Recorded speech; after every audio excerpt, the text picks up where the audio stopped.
salam semangat untuk kita semua, perempuan-perempuan hebat, perempuan mandiri, dan perempuan berdaya.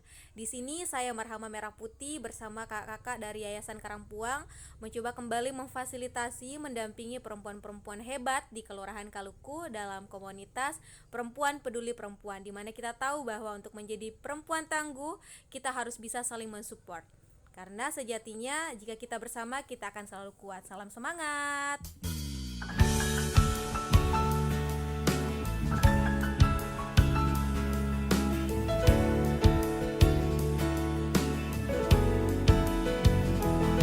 Bismillahirrahmanirrahim. Assalamualaikum warahmatullahi wabarakatuh. Saya bersama kakak-kakak perempuan hebat dari Forum Perempuan Peduli Perempuan Kombiling akan melakukan kegiatan seperti biasa dengan materi yang baru, yaitu pola asuh anak. Semoga bermanfaat dan kita semua menjadi perempuan dan kaum ibu yang mandiri dan pokoknya the best deh. Terima kasih, dadah. Gimana kabarnya hari ini kakak? Alhamdulillah. Ceria deh, kentara dari cerahnya warna bajunya. Coba diraba semua dulu ke tak? Mas, ada panas hangat? Panas lah. Berarti masih hidup. Jadi seperti pembahasan tak kemarin, ya, karena pembahasan tak kemarin tentang pernikahan usia anak, sebelum dilanjut materinya ke pola asuh anak, kira-kira ada yang bisa kembali menyampaikan apa saja materi yang kita pelajari minggu kemarin Dari pernikahan dini. apa saja itu Kak? Faktor ekonomi, kekerasan. Pola asuh anak yang ada kaitannya yang sangat besar dari materi kita sebelumnya. Kenapa? Karena dari pola asuh anak dan salah asuhan anak itu bisa mengakibatkan yang namanya pernikahan usia anak. Dan ini yang akan kita bahas sama-sama karena kita semua di sini pasti lebih paham tentang bagaimana selebihnya saya serahkan kembali ke Kakak Ida. Terima kasih. Terima kasih Kakak Ocha. Ya, jadi kalau dari contohnya kayak gini. Kalau ada yang bilang kalau anak itu semakin diatur, maka dia akan semakin berontak. Jadi semakin kuat kita mengaturnya, maka semakin tinggi apa istilahnya penolakannya. Karena kenapa? Karena di usia remaja, di usia anak ini, di usia dia betul-betul mencari tahu, ingin coba-coba kayak kemarin yang kita diskusikan kan, ingin mencoba, ingin cari tahu rasanya, ingin pokoknya mau mengeksplorasi dirinya seperti apa, siapa saya sebenarnya kayak gitu. Itu di usia anak dan remaja. Di usia. Nah, di usia seperti itu butuh bimbingan yang kuat dari orang dewasa. Nah, dalam hal ini dari orang tua, lingkungannya yang mendukung. Nah, kalau dari kecil dia kita pilihkan misalnya baju yang harus dia pakai, dia dipilihkan semua apa-apa yang ini orang tuanya semua yang memilih, maka dia akan menjadi kebingungan saat disuruh mengambil pilihan. Kemudian ketika pendapatnya tadi tidak pernah didengarkan, maka atau tidak dihargai, tidak didengar, tidak dihargai, dianggap pendapatnya anak kecil, salah itu kayak gitu. Ini saya sudah dewasa, saya yang lebih tahu, maka saya yang lebih benar kayak gitu. Akhirnya dia akan menjadi ragu-ragu untuk mengeluarkan pendapatnya. Nah, kayak gitu. Jadi nah ada juga yang sama sekali tidak peduli dengan yang seperti itu. Tadi seperti Kak Ocha bilang, ya asal makan, asal sekolah, asal ada di rumah di jam malam misalnya, asal dilihat aja kalau main-main sudah nih selesai nggak apa-apa. Nah, kebanyakan kayak gitu karena istilahnya bisa hidup dengan ini, kebutuhan lainnya ini tidak diisi. Karena kadang-kadang sebagai orang tua kita menganggap pendidikan itu didapatkan di sekolah kayak gitu, padahal di rumah terkait etika, terkait bagaimana dia mengambil sikap itu harus sudah mulai diajarkan. Anak yang bisa bersuara, saya yakin di rumahnya juga itu sudah dibiasakan. Jadi dibiasakan ambil pendapatnya. Kamu mau seperti apa? Dalam hal keputusan-keputusan yang ada di dalam rumah itu sebaiknya dibiasakan untuk didiskusikan, walaupun kita tahu mungkin si anak belum bisa mencerna sampai tidak bisa mencerna semua masalah. Namun itu harus dimulai kayak gitu. 1000 langkah itu tidak akan pernah sampai kalau kita tidak mulai dengan 1 langkah. Jadi istilahnya kebiasaan-kebiasaan kecil yang kita pupuk dari rumah ini akan membentuk karakter si anak. Misalnya tadi ketika kita ingin ada kesetaraan di dalam rumah, maka jangan lagi mematok bahwa karena dia perempuan dia yang bantu di dapur kayak gitu, yang laki-laki dibiarkan main tidak bantu-bantu di rumah.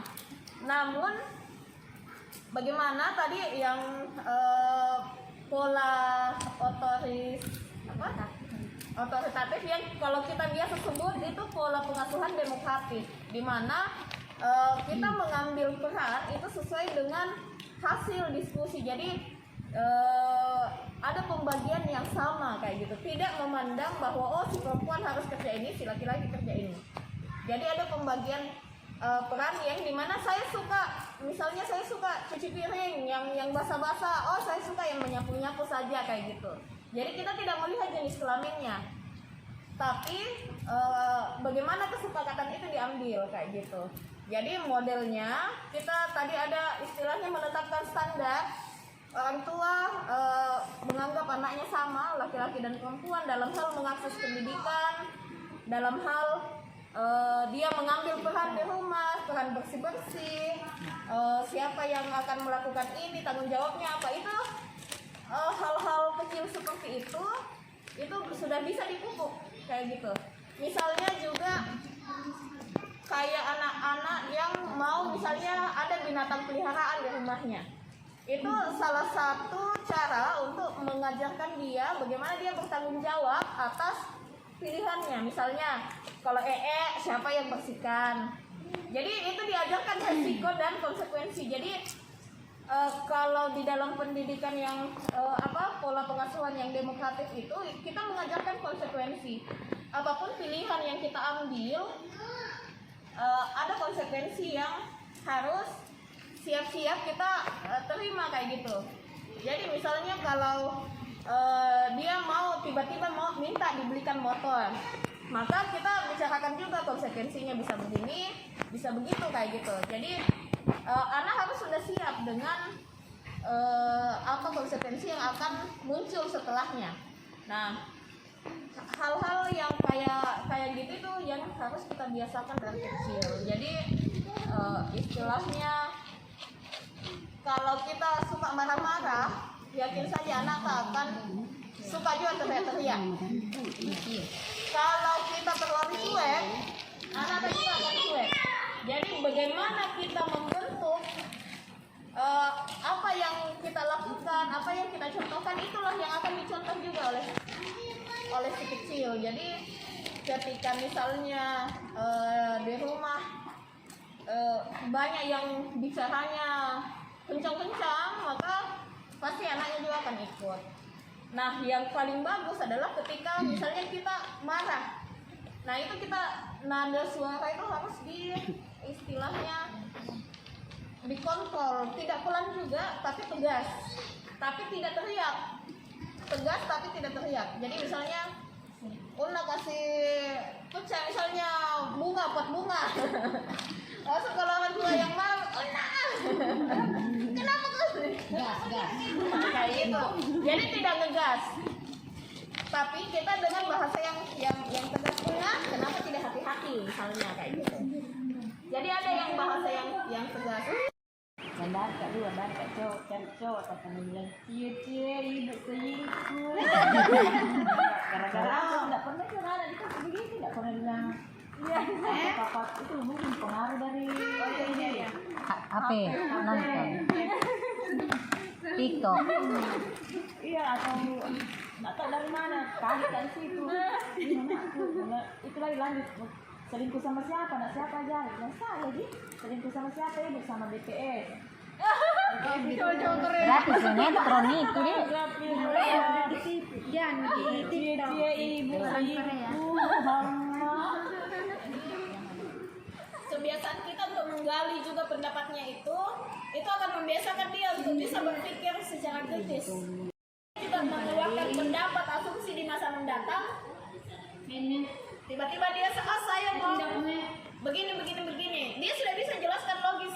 Oh, kenapa saya mau begini? Karena ada yang seperti ini menjadi lebih bagus, atau ada dampaknya yang kayak gini bisa lebih baik lagi kayak gitu. Jadi ketika kita menggali gagasannya, idenya, maka dengan sendirinya dia akan pikirkan kenapa saya mengatakan ini. Jadi istilahnya tidak hanya tong kosong saja, tidak hanya keluar saja ucapannya, tapi dia bisa pahami apa maksud dari. Ya, maksudnya begitu pengasuhanku cuma dia ada di timbal balik kalau bicara, maksudnya kenapa kalau misalnya ada itu kenapa.